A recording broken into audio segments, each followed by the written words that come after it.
اعوذ باللہ من الشیطان الرجیم، بسم اللہ الرحمن الرحیم۔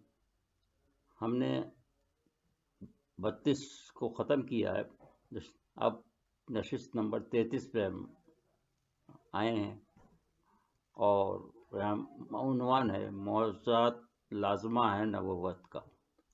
گزشتہ نشست میں ہم اس پر بات کر رہے تھے کہ حضرت عمر کا ایمان لانا بھی ایک معجزہ تھا۔ یہاں درمیان میں ذکر ان لوگوں کا بھی ضروری ہے جو کہ معجزات پر یقین ہی نہیں رکھتے۔ وہ استدلال ان آیات سے لیتے ہیں جن میں اللہ تعالیٰ نے فرمایا کہ جو یہ مانگتے ہیں اگر وہ معجزے دکھا بھی دیے جائیں تو ایمان لانے والے نہیں۔ دراصل یہاں ان سے التباس ہوا ہے اور اس سے جھوٹے مدعیوں کے لیے راستہ کھل گیا ہے، اور کسی کو بھی جسے خوف خدا نہ ہو نبوت کا دعویٰ کرنے کی چھوٹ مل گئی۔ قرآن کے اعتبار سے ہر نبی کو کوئی نہ کوئی معجزہ دیا گیا ہے، جیسے کہ موسیٰ علیہ السلام کو عصا یا بیضہ، عیسیٰ علیہ السلام کو برس کے مریضوں کو اچھا کرنا، مردوں کو زندہ کرنا وغیرہ۔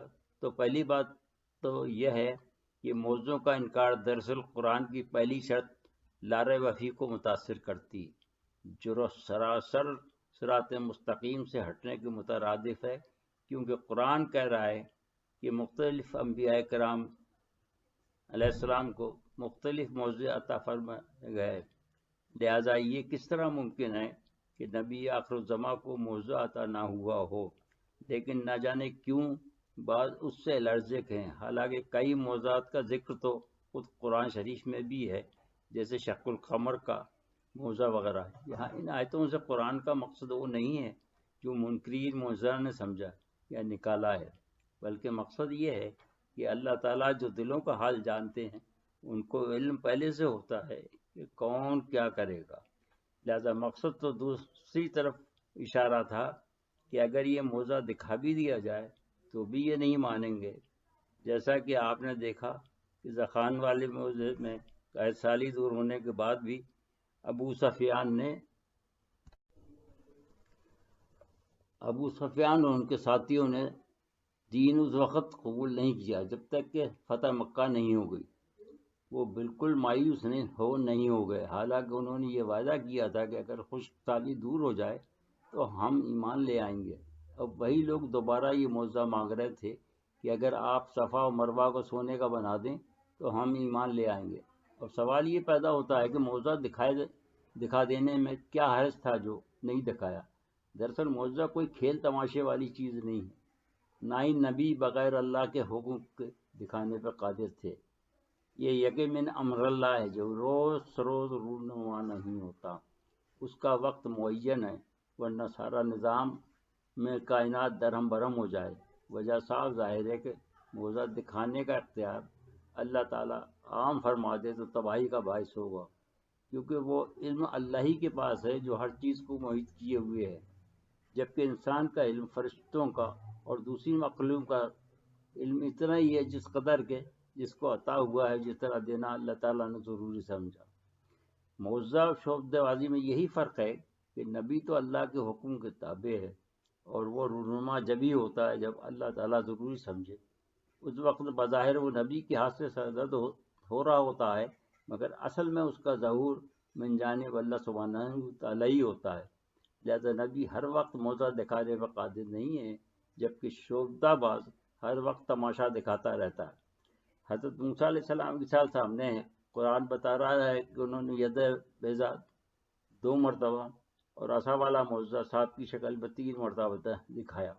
باقی عصا کی شکل میں 1 مرتبہ دریا کو پھاڑنا، دوسرے اسے برابر کرنے پر، اور تیسری بار پانی کی 12 چشمے جاری کرنے کے لیے استعمال کیا تھا۔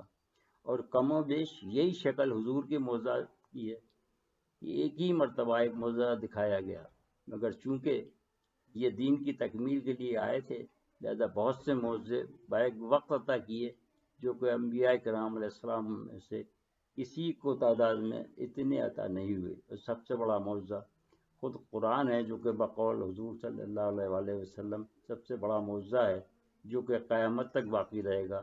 اس میں ایک لفظ کی تحریف بھی 1400 سال میں اغیار کی کوششوں کے باوجود نہیں ہو سکی؟ کیا دنیا میں کوئی اور ایسی مثال ہے یا کوئی اور کتاب لاکھوں انسانوں کے سینوں میں محفوظ ہے؟ اگر جز تک جائیں تو پھر بات عرب تک پہنچے گی، اور الہامی کتابوں کے اصل رخ سے تک بھی محفوظ نہیں ہے۔ دوسرا معجزہ علاقائی حدود کا پابند نہیں ہوتا، جیسا کہ شق القمر والا معجزہ لوگوں نے ہر جگہ دیکھا، بلکہ ایک قافلے والوں نے مکہ سے ایک منزل کے فاصلے پر دیکھا اور گواہی دی۔ اگر انہیں عام کر دیا جائے اور ہر فرد کی فرمائش پہ دکھایا جائے تو کیا نظام کائنات درہم برہم نہیں ہو جائے گا؟ اللہ تعالیٰ نے وہ کوئی لمحہ اپنی پلاننگ میں رکھا ہوا تھا جو اس وقت دکھا دیا گیا۔ چونکہ یہ آسمان پر واقع ہوا لہذا پوری دنیا میں دیکھا گیا۔ اس کے برعکس شعبدہ نظر بندی کا نام ہے، ہاتھ کی صفائی کا نام ہے، یا کسی ٹرک کا نام ہے جو صرف مقامی طور پر دیکھا جا سکتا ہے، جیسے کہ فرعون کے جادوگروں کا تماشا۔ قریب تھا، فریب نظر تھا، لیکن موسیٰ کا عصا امر ربی تھا۔ اس فرق کو جن عقلوں نے سمجھ لیا وہ ایمان لے آئے۔ یہاں ایک واقعہ دلچسپی سے خالی نہیں ہے، جو کہ اقبال رحمۃ اللہ تعالیٰ کے بارے میں مشہور ہے کہ کسی نے ان سے پوچھا کہ آپ کو یقین ہے کہ حضور کو درخت سجدہ کرتے تھے؟ جبکہ اس کے راوی حضرت عمر ہیں تو انہوں نے یہ جواب دیا کہ اگر آپ کے پاس حضرت عمر کی نگاہ ہوتی تو آپ کو بھی درخت سجدہ کرتے نظر آئیں گے۔ یہاں بھی وہی التباس کا مسئلہ ہے۔ درختوں کا حضور کے سامنے سرنگو ہونا فریب نظر نہیں بلکہ حقیقت تھا، جو حضرت عمر کی عقیدت کی بنا پر نہیں تھا بلکہ زندہ حقیقت تھی۔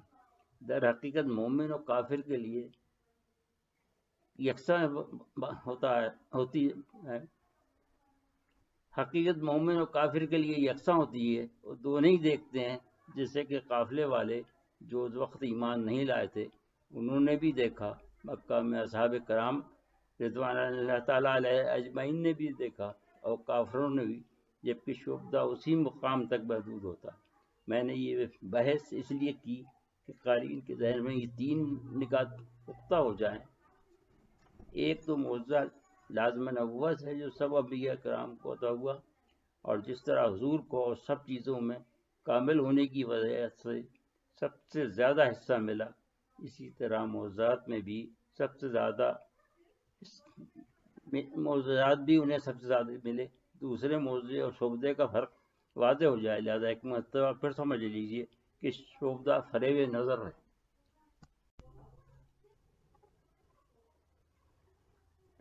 مقامی ہے اور بار بار دہرایا جا سکتا ہے، جبکہ معجزہ لامحدود ہے اور بار بار دہرایا نہیں جا سکتا۔ تیسرا اور آخری نقطہ یہ ہے کہ اگر معجزہ نبوت کا لازمہ نہ ہو تو ہر کوئی بالحوث نبوت کا دعویٰ کر سکتا ہے۔ اب آگے بڑھتے ہیں کہ معجزہ لازم نبوت ہے، اور حضور کا سب سے بڑا معجزہ قرآن ہے۔ صحیح بخاری کی جلد نمبر 1 میں یہ مرقوم ہے کہ ہر نبی کو معجزہ عطا ہوا اور میرا سب سے بڑا معجزہ قرآن ہے۔ اس کے بعد میرے خیال میں معراج ہے جو کسی اور نبی کو عطا نہیں ہوئی، لیکن پھر ہم ذکر کرتے ہیں چھوٹے چھوٹے دوسرے معجزوں کا جو مکی زندگی میں واقع ہوئے۔ اس کے بعد مدنی زندگی کے معجزات بیان کریں گے تاکہ یہ سلسلہ وقت کے تعین کے لیے جس حد تک ممکن ہو ساتھ ساتھ چل سکے۔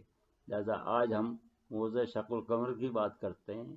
مکہ کے کچھ سردار جمع ہوئے اور انہوں نے حضور سے مطالبہ کیا کہ اگر تم واقعی اللہ کے رسول ہو تو یہ جو چاند سامنے نظر آ رہا ہے اس کے 2 ٹکڑے کر کے دکھاؤ تو ہم ایمان لے آئیں گے۔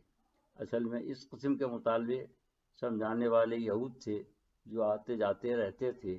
انہیں یہ پتہ تھا کہ آج تک کسی نبی نے آسمانی معجزہ نہیں دکھایا، لہذا شاید حضور بھی یہ معجزہ نہ دکھا سکیں، مگر اللہ تعالیٰ کو یہ دکھانا تھا کہ ابھی تو صرف چاند کی بات ہے، ان صلی اللہ علیہ وسلم کی پہنچ تو آسمان تک خود ہوگی۔ لہذا حضور نے اشارہ فرمایا اور کہا گیا چاند اللہ کے حکم سے 2 ٹکڑے ہو جا۔ چاند نے تعمیر کی اور پھر ایک لمحے کے لیے واپس پہلے جیسا ہو گیا، لیکن کفار نے پھر بھی یہ کہہ کر جھٹلا دیا کہ یہ جادو ہے۔ اس کا ذکر اللہ سبحانہ تعالیٰ نے سورہ القمر میں کیا ہے۔ پہلی آیت میں فرمایا کہ وہ سات قریب آ گئی جب چاند پھٹ گیا، اور دوسری میں فرمایا کہ یہ تو نشانی دیکھ کر بھی ٹال جاتے ہیں، کہنے لگتے ہیں کہ یہ جادو ہے جو ہمیشہ سے چلا آتا ہے۔ گویا کہ کفار کا طریقہ کار ہمیشہ یہی رہا کہ موضوع کو بھی جھٹلاتے ہیں۔ اور تیسری آیت میں کہا کہ انہوں نے بھی جھٹلایا اور اپنے خواہشوں پہ عامل ہو گئے۔ ہمارے عذاب نے اس لیے نہیں پکڑا کہ ہر کام کے لیے ایک وقت مقرر ہے۔ اس واقعے کو حدیث نمبر 831 جلد نمبر 4 میں حضرت انس بن مالک کی زبانی بخاری رحمۃ اللہ علیہ نے بیان فرمایا ہے۔